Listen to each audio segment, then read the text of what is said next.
Grandpa, I think you have a problem. Your rear's sagging. Really? It must be time for an Overlander update.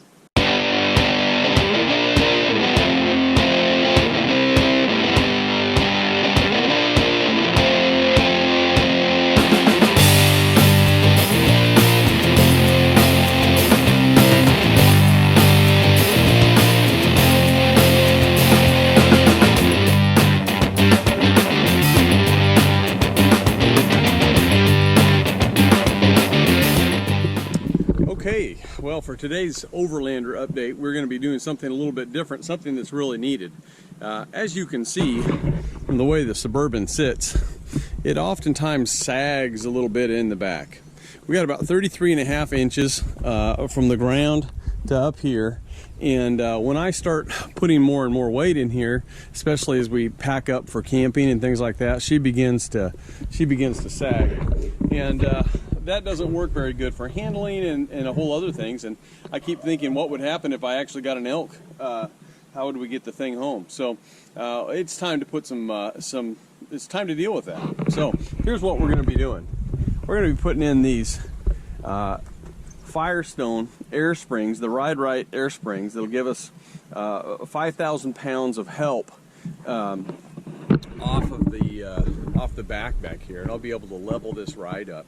That'll give it a lot more stiff suspension, and in light of the the heavy roof rack, the things that I've been putting in this thing in order to overland it, this is going to help out a lot. So it's pretty much a bolt up kind of a situation. There's, I think, one hole that I have to drill, so it should be fairly straightforward, and we're going to go ahead and get it started, and I'll show you what it looks like after it's done. Well, that was an ordeal. Oh my goodness.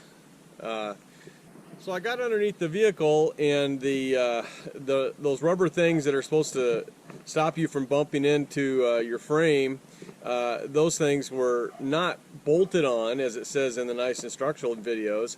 Instead, they were riveted on. So I decided, after looking at it for a bit, that I did not want to spend a day with a grinder. So I took it down to Key Center Auto Repair down here, and they hooked me up. In half an hour, they were able to grind them off and roto hammer the rivets off, and got that done. And so that allowed me to bring it back here and start working on it.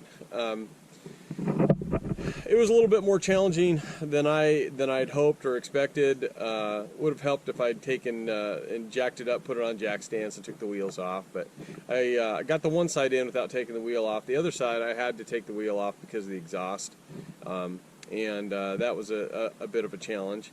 And then after I got it all said and done, I put one bolt in the wrong hole, and so it was out of alignment.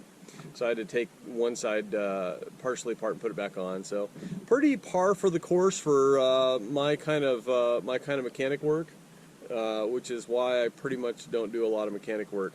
But after all, this was just tightening bolts and getting it in the right place, and so I was able to do that. But look what I gained.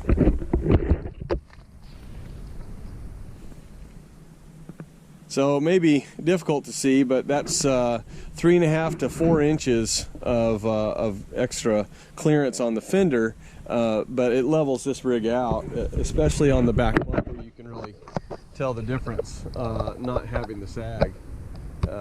So these Firestone airbags are going to be really helpful, especially if we kill a couple of bull elks and we have to throw them in the back and take them home. We'll be glad we have these, and when we load it up for camping, we'll be glad we have these. So glad I got them, and that's my Overlander update for the moment. Wow, I almost forgot to tell you.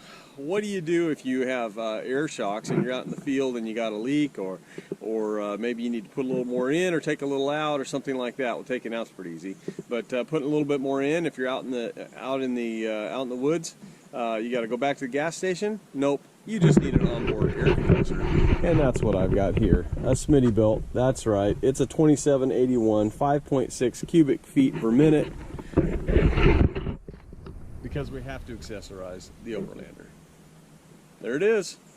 Now I can also de-air my tires and re-air them back up. It was the best for the money that I could get, and you know, I'm sure you can get other onboard ones and stuff, but I wanted one that was portable, and so I got that one. So there you go. The Overlander just keeps getting more and more capable. That's all for now. See you next time. Grandpa, I think you have a problem. Your rear's sagging.